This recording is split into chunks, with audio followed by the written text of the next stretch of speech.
Okay, let's talk about that feeling. You know the one, that constant hum of being on, the exhaustion we all just call burnout. We're always looking for the next life hack, the newest app to try and fix it. But what if the answer isn't new at all? What if it's actually an ancient practice, something that's been hiding in plain sight this whole time? That's the idea we're going to dig into today.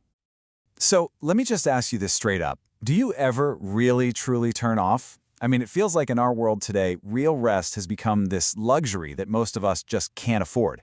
It's this constant pressure, right? This nonstop buzz of activity. And we're kind of caught in this crazy loop, aren't we?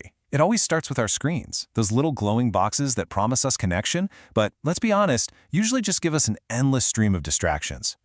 And from there, it's so easy to get hooked on that 24/7 flood of news, that twitchy feeling, that need to just refresh the feed one more time, searching for the next update, the next thing to be angry about, the one thing you feel like you have to know, like right now. And of course, we are absolutely addicted to the hustle, this idea that if you're not constantly moving, you're somehow falling behind. But what if the cure for all this anxiety isn't another app or some new productivity trick? What if it's something thousands of years old? Well, that very question is right at the center of the source material for this explainer, a book by Charlie Kirk called Stop in the Name of God. And it's making some serious waves with a really bold claim about what's causing and what can cure our modern burnout crisis. And here it is. This is the book's whole argument in a nutshell.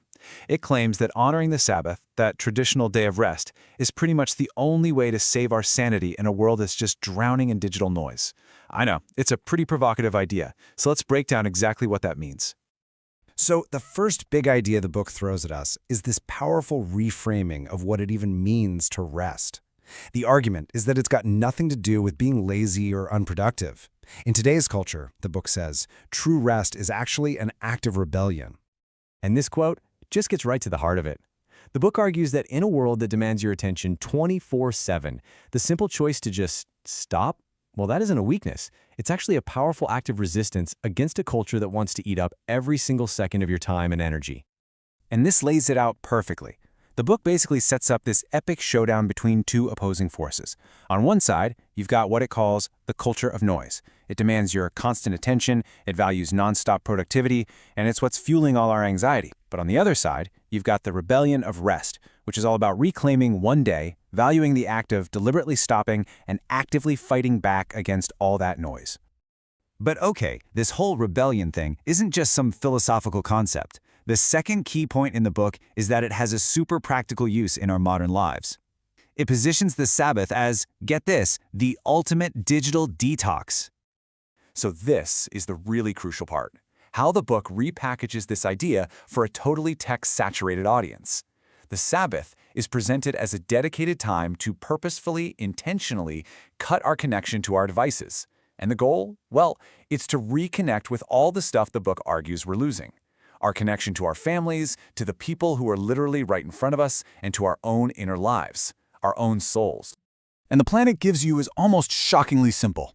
Step 1, put the phone away. I mean, not just on silent, not just face down on the table, but actually away. Step 2, take all that time and attention you just got back and use it to be fully present with the people in your life. And then step 3, create that quiet space to actually reconnect with your own thoughts, your own spirit, away from all the external noise. And all of this leads to the book's third major argument, and it's a big one. This is where it connects these ideas directly to one of the biggest crises we're facing today, our mental health. It basically claims this ancient practice is a direct cure for our modern anxiety and depression. The book's case is laid out really clearly, as you can see right here. It draws a straight line from the problem, all that tangled up stress of modern life, to what it claims is the root cause, our complete lack of true rest, the endless hustle. So, the solution it offers isn't complicated. It's that disciplined choice to unplug and reconnect, which the book claims leads directly to the result, a restored sense of mental balance. So when you boil it all down, the core message of Stop in the Name of God is really a direct and pretty profound challenge. It's forcing us to take a hard look at our relationship with the technology that runs so much of our lives and ask some pretty uncomfortable questions. And that really brings us to the final critical question the book leaves us with. It's so simple, but man, it is powerful. After all of this, you really have to ask yourself, Is your phone actually serving you, or have you, in some really fundamental way, started serving it? That's a question we're thinking about long after this explainer is done.